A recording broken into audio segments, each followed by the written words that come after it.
दारू म्हणजे वाईट असं वरवर दाखवणारे आणि डायलॉग मारणारे राजकारणी आपण खूप बघतो. पण हातात वाईनचा ग्लास आणि तोंडात सिगार घेऊन मीडियाला मुलाखती देणारे एकच नेते होऊन गेले, ते म्हणजे बाळासाहेब ठाकरे. बाळासाहेब ते जसे आहेत तसेच जगासमोर स्वतःला दाखवायचे. बाळासाहेब ठाकरेंनी जितक्या मुलाखती दिल्या तितक्या वेळा त्यांनी आपल्या प्रत्येक कृतीचं निर्भीडपणे समर्थन केलं.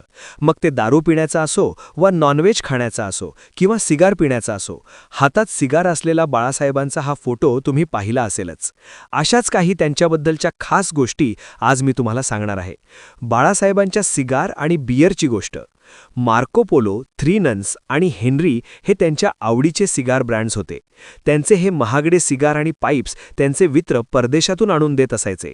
बाकी हेनकेन बियर ही त्यांची फेवरेट होती. इंटरेस्टिंग गोष्ट म्हणजे ते गरम बियर प्यायचे आणि चहा थंड प्यायचे. म्हणजेच बियर फ्रीझरमध्ये ठेवून थंड करायची नाही, रूम टेम्परेचरमध्ये असणारी बियरची चव खरी, असं त्यांचं म्हणणं होतं. पण कॅलरीज जास्त असल्यानं नंतर त्यांनी बियर सोडून व्हाईट वाईनकडे वळणं पसंत केलं. शामराव चौगुले यांची व्हाईट वाईन ते रोज पित असायचे.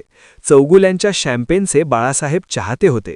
पण हे सगळे शौक ते फक्त घरातच पूर्ण करायचे.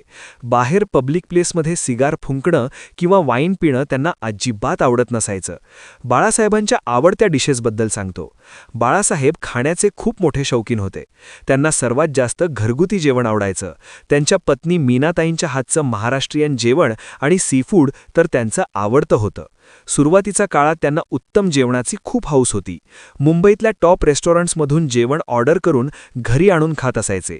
वरळीच्या फ्लोरा रेस्टॉरंटचं चायनीज जेवण असो, चर्चगेटमधल्या गार्डन रेस्टॉरंटचा इटालियन पास्ता त्यांना इतका आवडायचा की नेहमी तिथूनच मागवून ते खात असायचे.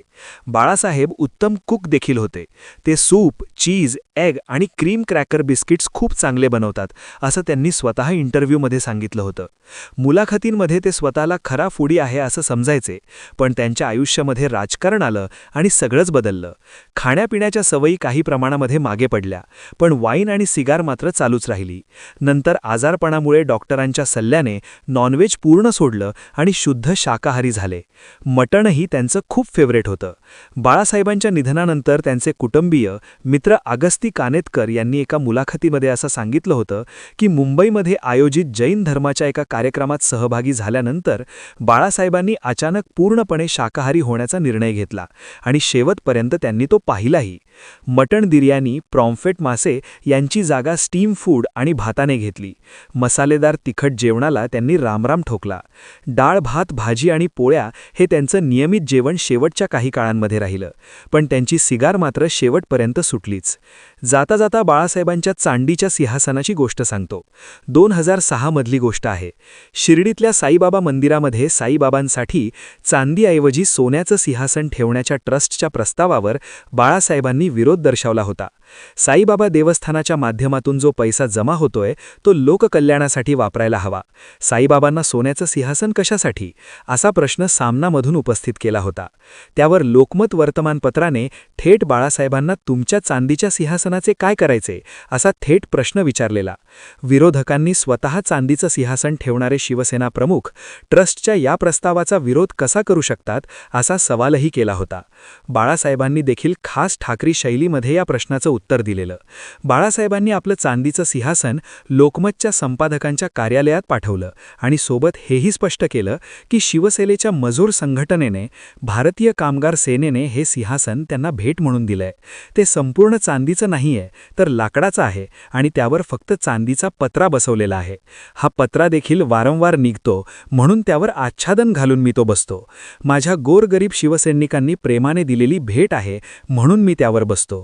पण शिर्डीतल्या कोट्यावधी रुपये खर्च करून केल्या जाणाऱ्या सोन्याच्या सिंहासनाला रोखण्यासाठी मी विचार मांडत असताना माझं चांदीचं सिंहासन आडवं येत असेल तर ते तुमच्या ऑफिसवर ठेवून देतो. त्यावर शिपाई बसला तरी चालेल.